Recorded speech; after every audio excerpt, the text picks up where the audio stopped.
پوتا: کیا دادی، پہلے زمانے میں بھی لوگ ڈپریشن میں رہتے تھے؟ دیسی دادی: نہیں بیٹا، ہم تو اپنے گھر میں ہی رہتے تھے، تب اتنے پیسے کہاں تھے؟ ہم اتنی ذہین قوم ہیں کہ اگر کسی کو فون کیا جائے اور وہ آگے سے فون کاٹ دے تو سمجھ جاتے ہیں کہ وہ راستے میں ہے، آ رہا ہوگا۔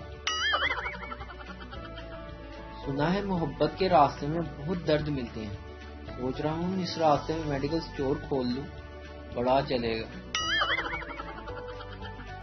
دوپہر کی 10 منٹ کی نیند ساری رات کی نیند خراب کرنے کے لیے کافی ہوتی ہے۔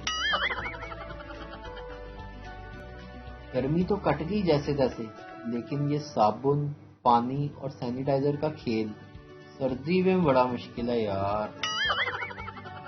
ایک چھوٹا بچہ اسکول سے گھر آیا تو اس نے اپنی امی جان سے کہا بھوک سے پیٹ میں درد ہو رہا ہے۔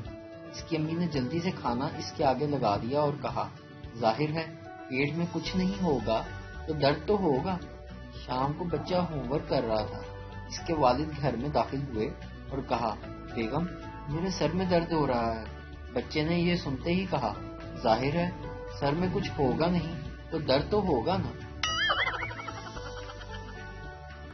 سردیوں میں نہ نہانے والوں کی عزت کی جائے، یہ لوگ آنے والی نسلوں کے لیے پانی بچاتے ہیں۔ ایک لوکل بس میں ایک آدمی پورے سفر میں اپنی بیوی کو پکڑ کر بیٹھا ہوا تھا۔ کسی نے پوچھا کہ بیوی کو کیوں پکڑا ہوا ہے؟